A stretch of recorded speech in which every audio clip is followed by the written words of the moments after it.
காட்பாடியில் பிரச்சாரத்தை தொடங்கிய திமுக வேட்பாளர் துரைமுருகன் விஜயை தலைவராகவே ஏற்றுக்கொள்ளவில்லை என விமர்சித்துள்ளார்.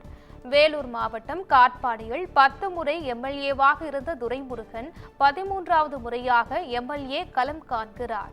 தொடர்ந்து தொகுதிக்கு சென்ற அவர் அண்ணா, அம்பேத்கர், பெரியார் படங்களுக்கு மரியாதை செலுத்தினார். இதையடுத்து ரோட் ஷோ சென்ற அவருக்கு தொண்டர்கள் உற்சாக வரவேற்பு அளித்தனர்.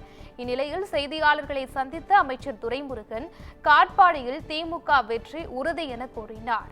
தொகுதிக்கான மக்கள் திட்டங்கள் பரிசீலிக்கப்பட்டு வருவதாகவும் விரைவில் அறிவிக்கப்படும் எனவும் தெரிவித்தார். திமுக தேர்தல் வாக்குறுதிகளை விமர்சித்த தாவிக தலைவர் விஜயை ஒரு தலைவராகவே பார்க்கவில்லை எனவும் அமைச்சர் துரைமுருகன் கூறினார். மீண்டும் நீங்க போட்டியிடுறது எப்படி சார் பாக்குறீங்க?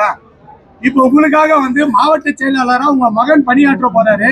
இது உங்களுடைய தேர்தல் காலத்துல அவருடைய முதல் பணி.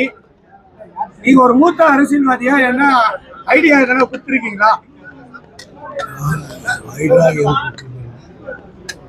பல ஆண்டுகளாக எனக்கு தேர்தல் பணி ஆற்றியிருக்கிறார். எனவே அவருக்கு அந்த அனுபவம்.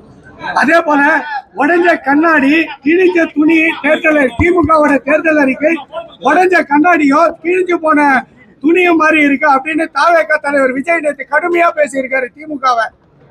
அவரெல்லாம் நான் தலைவராக கருதுவதில்லை. தொகுதி உங்க கோவில் மக்கள் பார்த்தோம்னா சாமின்னு சொல்லிருக்கீங்க. இந்த கோவிலுக்கும் சாமிக்கும் திருப்பி பணியாற்ற வந்திருக்கீங்க. எப்படி பாக்குறீங்க சார்?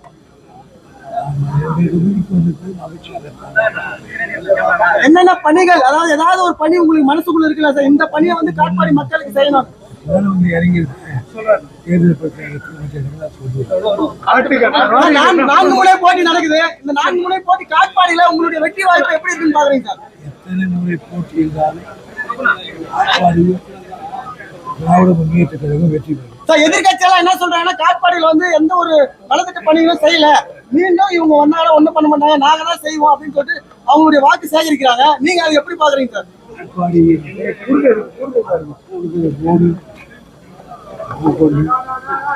நான் என்னென்ன செய்தேன் என்பது என் மக்களுக்கு தெரியும். இது என்ன அதெல்லாம்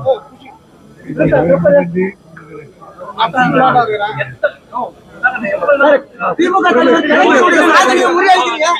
சட்டசபையில